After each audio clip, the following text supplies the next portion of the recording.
रीतं सत्यं परं ब्रह्म पुरुषं कृष्ण पिंगलम ऊर्ध्वरेतं विरूपाक्षं विश्वरूपाय वै नमः। দেবাদিদেব মহাদেব ব্রহ্মস্বরূপ এবং নিরাকার হলেন এই মহাদেব। আবার অন্যদিকে তিনি সাকার, তার অর্থাৎ শিবলিঙ্গ নিরাকার স্বরূপ, যা সাক্ষাৎ ব্রহ্মের প্রতীক। এজন্যই তার নিষ্ফল লিঙ্গের পুজো করা হয়ে থাকে। জগৎ সৃষ্টির পর ব্রহ্মা ও বিষ্ণু প্রথম অনাদি অনন্ত জ্যোতিস্তম্ভ দর্শন করেন। পরে তারা এর আদি অনন্ত না পেয়ে মহেশ্বরের পুজো করেন। তখন মহেশ্বর তাঁদের ওপর অতীব প্রসন্ন হয়ে বলেন যে আজকের এই পরম পবিত্র মহান দিন ও তিথিটি শিবরাত্রি নামে খ্যাত হবে। নমস্কার শ্রোতা বন্ধুরা, ভক্তিকথার আরেকটি নতুন ভিডিওতে আপনাদের স্বাগত জানাই। সামনেই আসতে চলেছে মহাশিবরাত্রি। ভক্তদের কাছে এটি হল বছরের অন্যতম পবিত্র একটি তিথি। হিন্দু পঞ্জিকা অনুসারে ফাল্গুন মাসের কৃষ্ণপক্ষের চতুর্দশী তিথিতে শিবরাত্রি ব্রত পালন করা হয়। আজকের এই ভিডিওতে আমরা জানতে পারব 2026 সাল অর্থাৎ 1432 বঙ্গাব্দে মহাশিবরাত্রি ব্রত কবে পালিত হতে চলেছে, চতুর্দশী তিথি কখন শুরু হচ্ছে এবং কখন শেষ হচ্ছে। এছাড়াও জানব কোন মন্ত্রে 4 প্রহরে মহাদেবকে অভিষেক করানো হবে এবং কোন দ্রব্য দিয়ে শিবলিঙ্গ অভিষেক করানো শুভ। এছাড়াও আরও কিছু গুরুত্বপূর্ণ তথ্য, তাই ভিডিওটি শেষ পর্যন্ত দেখার অনুরোধ রইল। শিবপুরাণ অনুযায়ী এই মহারাত্রিতেই মহাদেব সৃষ্টি, স্থিতি ও প্রলয়ের মহাতাণ্ডব নৃত্য করেছিলেন। এই পবিত্র রাত্রিতেই ভগবান শিব ও মাতা পার্বতীর ঐশ্বরিক বিবাহ সম্পন্ন হয়েছিল।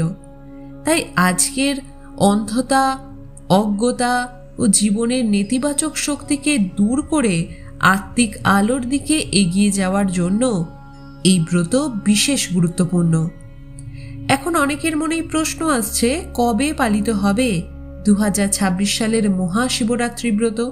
14ই ফেব্রুয়ারি নাকি 15ই ফেব্রুয়ারি? চতুর্দশী তিথি শুরু হচ্ছে 15ই ফেব্রুয়ারি রবিবার, বাংলার 2রা ফাল্গুন বিকেল 4:48 এবং শেষ হচ্ছে 16ই ফেব্রুয়ারি সোমবার বিকেল 5:32। শিবরাত্রির পুজো যেহেতু প্রদোষকালে হয়, তাই এই বছর শিবরাত্রির ব্রত পালন করতে হবে 15ই ফেব্রুয়ারি 2026 রবিবার। এবারে আমরা জানব 4 প্রহরের পুজোর সঠিক সময়সূচি।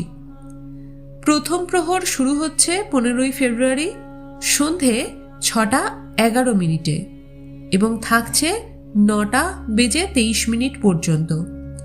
দ্বিতীয় প্রহর শুরু হচ্ছে রাত 9:23 এবং থাকছে রাত্রির 12:35 পর্যন্ত। তৃতীয় প্রহর শুরু হচ্ছে রাত্রির 12:35 এবং থাকছে ভোর 3:47 পর্যন্ত। এবং চতুর্থ বা শেষ প্রহর শুরু হচ্ছে ভোর 3:47 এবং থাকছে সকাল 6:59 পর্যন্ত। শিবরাত্রির ব্রতের পালনের সময় পরের দিন অর্থাৎ 16ই ফেব্রুয়ারি সোমবার সকাল 9:59 মধ্যে।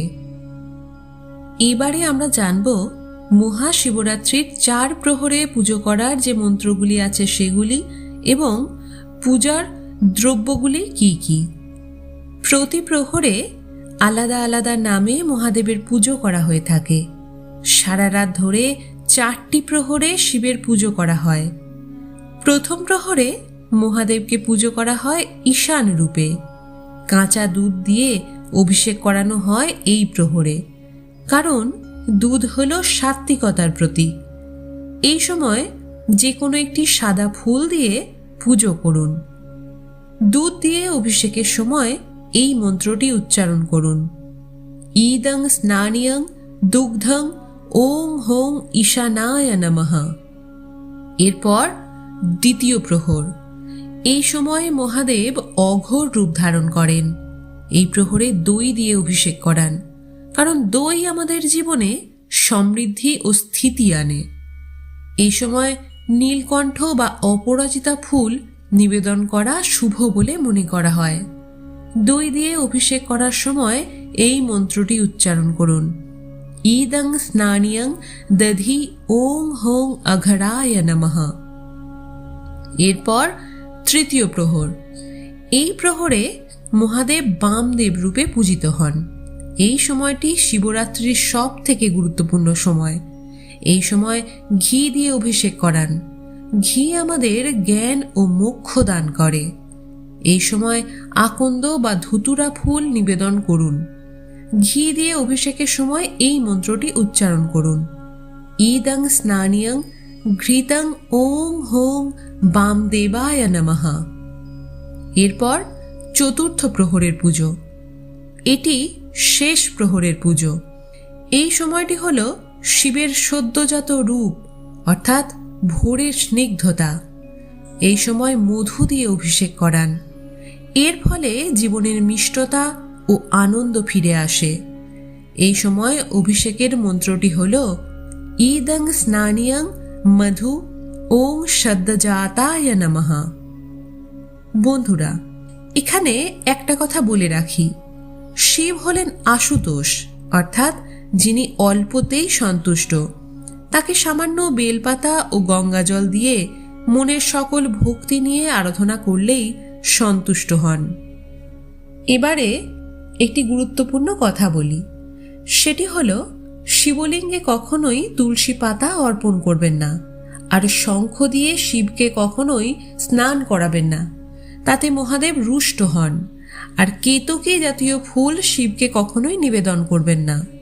শিবলিঙ্গে কখনো হলুদ বা সিঁদুর দেবেন না। চন্দন হলো তার খুবই প্রিয়। এবারে আমি উপবাস ও পারণের কথায় আসি।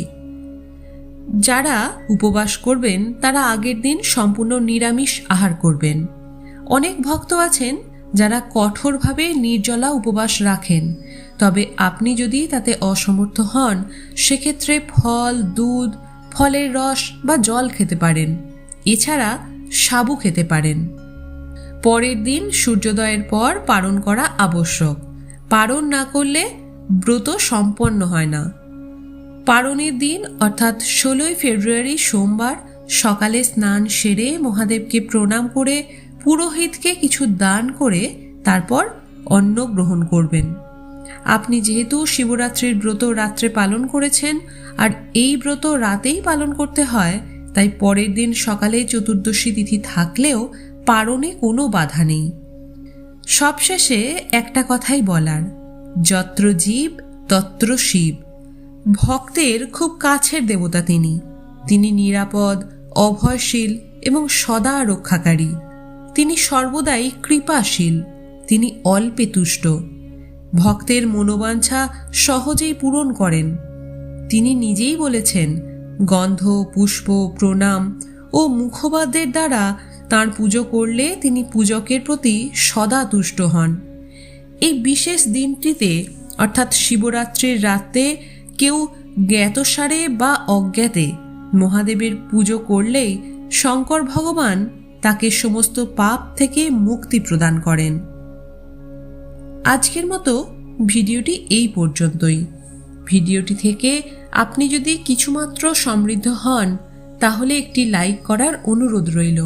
আর আমাদের ভক্তিকথা চ্যানেলে যদি নতুন হয়ে থাকেন এবং এই ধরনের ভিডিও যদি পেতে চান তাহলে চ্যানেলটি সাবস্ক্রাইব করে রাখতে ভুলবেন না। সকলে ভালো থাকুন, সুস্থ থাকুন। নমঃ শিবায়।